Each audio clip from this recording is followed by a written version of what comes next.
आप सभी को धनतेरस की हार्दिक शुभकामनाएं। इस साल धनतेरस की तारीख को लेकर काफी कंफ्यूजन की स्थिति बन गई है। आज की इस वीडियो में मैं आप सभी को बताऊंगी कि धनतेरस किस दिन मनाना ज्यादा श्रेष्ठ रहेगा, इसकी सही तारीख भी बताऊंगी और साथ ही धनतेरस के दिन पूजा का और खरीदारी का शुभ मुहूर्त क्या रहेगा, राहु काल का समय कब से कब तक रहेगा और इस दिन किए जाने वाले कुछ खास उपाय भी बताऊंगी और साथ ही आप सभी जानेंगे कि इस दिन कौन सी 3 चीजें खरीदने से आपके घर में धन वर्षा निश्चित रूप से होगी। तो आप सभी से निवेदन है कि इस वीडियो को लास्ट तक जरूर ही देखिएगा। साथ ही माँ लक्ष्मी की इस वीडियो को लाइक करके कमेंट सेक्शन में ओम कुबेराय नमः जय माँ लक्ष्मी जरूर ही लिख दीजिएगा। तो देखिए, धनतेरस का त्योहार दीपावली से ठीक 2 दिन पहले मनाया जाता है। हिंदू पंचांग के अनुसार धनतेरस का त्योहार कार्तिक मास की त्रयोदशी तिथि को मनाया जाता है। धनतेरस को धन त्रयोदशी के नाम से भी जाना जाता है और इसी दिन देवताओं के वैद्य भगवान धन्वंतरी जी का जन्म भी हुआ था, इसलिए धनतेरस को धन्वंतरी जयंती के नाम से भी जाना जाता है। शास्त्रों के अनुसार भगवान धन्वंतरी जब समुद्र मंथन से प्रकट हुए थे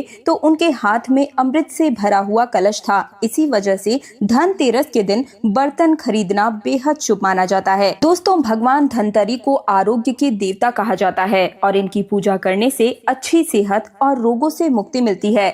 आपको बताना चाहूंगी कि धनतेरस के दिन यम देवता भगवान कुबेर जी के साथ साथ ही माता लक्ष्मी के भी पूजन का विधान है। इसके अलावा इस दिन सोने चांदी के सिक्कों की खरीदारी, आभूषण, बर्तन की खरीदारी करना बेहद शुभ माना जाता है। कहा गया है कि धनतेरस के दिन की गई खरीदारी से हमें 13 गुना की वृद्धि होती है। और चलिए अब जान लेते हैं कि साल 2025 में धनतेरस का पर्व कब मनाया जाएगा। तो आपको बता दूं कि इस साल कार्तिक मास की त्रयोदशी तिथि की शुरुआत हो रही है 18 अक्टूबर 2025 को दोपहर 12:18 पर और इस त्रयोदशी तिथि का समापन होगा 19 अक्टूबर 2025 की दोपहर को 1:51 पर। दोस्तों, धनतेरस का पर्व हमेशा प्रदोष काल व्यापिनी त्रयोदशी तिथि में ही मनाना चाहिए। तो इस हिसाब से इस साल धनतेरस का त्योहार 18 अक्टूबर 2025 दिन शनिवार को मनाया जाएगा और धनतेरस की पूजा का शुभ मुहूर्त रहेगा शाम 7:16 से लेकर रात 8:20 तक, यानी कि इस शुभ मुहूर्त की कुल अवधि रहेगी 1 घंटा 4 मिनट तक और इस दिन प्रदोष काल का समय रहेगा 5:48 से लेकर रात 8:20 तक और इस दिन ऋषभ काल का समय रहेगा शाम 7:16 से लेकर रात 9:11 तक और इस दिन अभिजीत मुहूर्त रहेगा दोपहर 11:43 से लेकर दोपहर 12:29 तक। आप सभी को बता दूं कि अभिजीत मुहूर्त में किया गया कोई भी काम हमें 1000 गुना ज्यादा बढ़कर फायदा देता है। तो अभिजीत मुहूर्त में जितना हो सके इस समय ही आप खरीदारी कर लीजिएगा। इस दिन सूर्योदय का समय रहेगा सुबह 6:24 से लेकर सूर्यास्त का समय रहेगा शाम 5:48 तक। और बात करें खरीदारी के शुभ मुहूर्त की, तो इस बार धनतेरस के दिन खरीदारी के लिए 18 अक्टूबर 2025 दोपहर के समय में 12:18 से लेकर अगले दिन यानी कि 19 अक्टूबर दोपहर 1:51 तक खरीदारी करने का शुभ मुहूर्त ही रहेगा और 18 अक्टूबर को राहु काल समय रहेगा सुबह 9:15 से लेकर सुबह 10:40 तक। और आप सभी को पता है कि राहु काल अशुभ समय माना जाता है, तो इस समय आप कोई भी शुभ कार्य न करें। चलिए अब जान लेते हैं कि धनतेरस के दिन कौन सी वो चीज है जिन्हें हमें खरीदना बेहद ही शुभ रहेगा। तो देखिए, धनतेरस के दिन खरीदारी में 13 गुना की वृद्धि हो दोस्तों, तो इसके लिए धनतेरस के दिन लक्ष्मी गणेश जी की मूर्ति खरीदना बेहद शुभ माना जाता है। शास्त्रों के अनुसार दिवाली के पहले धनतेरस पर लक्ष्मी गणेश की मूर्ति खरीदना शुभ होता है और दीपावली के दिन इन्हीं गणेश लक्ष्मी का हमें पूजन करना चाहिए। इसके अलावा धनतेरस के दिन बर्तन की खरीदारी की जाती है या आप सोने चांदी के सिक्के आदि भी खरीद सकते हैं और इस दिन चांदी के बर्तन खरीदना बेहद शुभ माना जाता है। और अगर आप सोने या चांदी नहीं खरीद पाए तो ऐसे में इस दिन झाड़ू, नमक, जौ के दाने, रुई इत्यादि इत्यादि खरीद कर भी आप अपने घर में माँ लक्ष्मी के आगमन यानी कि स्वागत की तैयारी कर सकते हैं। धनतेरस के दिन खरीदे जाने वाले गहने, सिक्के, बर्तन, इन सभी का पूजन दिवाली के दिन लक्ष्मी पूजन के साथ हमें जरूर ही करना चाहिए। कहते हैं कि ऐसा करने से माँ लक्ष्मी प्रसन्न होती है। दोस्तों, धनतेरस के दिन धनिया खरीदना भी बेहद शुभ माना जाता है। कहते हैं कि धनिया के बीज का इस्तेमाल लक्ष्मी गणेश की पूजा में जरूर ही करना चाहिए। पूजा करने के बाद इन धनिया के बीज को आप तिजोरी में रख दें। ऐसा करने से आपके घर में धन संपदा स्थायी रूप से निवास करने लगेगी।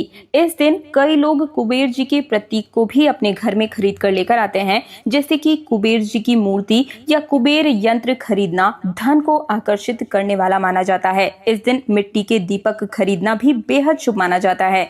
धनतेरस के दिन शाम के समय में 13 दीपक जलाए जाते हैं। नया दीपक खरीदकर उसकी पूजा करने से घर में धन की वृद्धि होती है। इस दिन व्यापारी वर्ग के लोगों को नया बही खाता जरूर ही खरीदना चाहिए। व्यापारी वर्ग इस दिन नया बही खाता खरीदकर अपने व्यापार की ओर माँ लक्ष्मी को आकर्षित कर सकते हैं और इसे व्यापार की नई शुरुआत का प्रतीक भी माना जाता है। इसके अलावा धनतेरस के दिन झाड़ू, गोमती चक्र, श्री यंत्र या 11 कौड़ियाँ भी खरीदी जाती है। ये वास्तु और आध्यात्मिक चीजें लक्ष्मी प्राप्ति के लिए खरीदी जाती हैं। और अब जान लेते हैं धनतेरस के दिन धन को आकर्षित करने के लिए किए जाने वाले 2 महा उपायों के बारे में। तो धनतेरस की संध्या के समय मुख्य द्वार पर एक दीपक दक्षिण दिशा की ओर रखकर यमराज के नाम से जलाएं। यह यम दीपक कहलाता है। इसे अकाल मृत्यु का भय नहीं रहता और घर में लक्ष्मी का स्थायी वास होता है। अगर आपके घर में धन की निरंतर रूप से हानि होती रहती है तो इसके लिए आप धनतेरस के दिन ये उपाय जरूर ही करें। धनतेरस की शाम को मुख्य द्वार पर काले तिल, उड़द और थोड़ा सा गुड़ मिलाकर दीपक जलाएं। ये उपाय ऋण मुक्ति और धन हानि से सुरक्षा प्रदान करता है। इसके अलावा घर में समृद्धि के लिए झाड़ू का महा उपाय भी अवश्य ही खरीदें। धनतेरस के दिन झाड़ू खरीदकर लाल कपड़े में 7 कौड़ियां इसके नीचे झाड़ू में बांध करके इसे आप ईशान कोण यानी कि उत्तर पूर्व दिशा में रख दें। इससे घर की दरिद्रता दूर होती है, गरीबी आपके घर से बाहर की ओर निकल जाती है और नकारात्मकताएं भी दूर होती है। माँ लक्ष्मी झाड़ू से बहुत प्रेम करती हैं, तो इसकी वजह से आपके घर में खिंची चली आएंगी। और अब जान लेते हैं इस दिन के महामंत्र के बारे में। तो जब आप कुबेर देव का दीपक जलाएं और इस दिन धनतेरस की पूजा करें, जो कि मैं आने वाली वीडियो में धनतेरस की पूजा विधि अपने चैनल पर भी डाल दूंगी। मंत्र जो रहेगा उसे ध्यान से सुन ले। 108 बार इस दिन मंत्र का जाप अवश्य ही करें। ओम ह्रीं श्रीं क्लीं नमः लक्ष्मये नमः। एक बार फिर से बोलती हूँ, ओम ह्रीं श्रीं क्लीं नमः लक्ष्मये नमः। इस मंत्र का 108 बार जाप करने से माँ लक्ष्मी का आशीर्वाद स्थायी रूप से आपके घर में निवास करता है। तो ये थी धनतेरस से जुड़े हुए शुभ मुहूर्त, राहु काल, इस दिन किए जाने वाले महा उपाय और शुभ खरीदारी के बारे में संपूर्ण जानकारी। अगर आपको मेरी वीडियो पसंद आई है तो वीडियो को लाइक करके कमेंट सेक्शन में जरूर ही बताकर जाइएगा, क्योंकि यही एक अकेला ऐसा माध्यम है जिससे मुझे पता लगता है कि मेरी मेहनत सफल हो रही है। साथ ही चैनल तीज त्योहार और धर्म को सब्सक्राइब करके पास वाला बेल आइकन जरूर प्रेस कीजिएगा, क्योंकि आने वाले दिनों में व्रत त्योहारों से जुड़ी हुई संपूर्ण जानकारी, पूजा विधि और उपाय आपको हर रोज मिलते हुए चले जाएं। तो इसके लिए पास वाला बेल आइकन भी जरूर प्रेस कीजिएगा। आज्ञा दीजिए। हैप्पी दिवाली।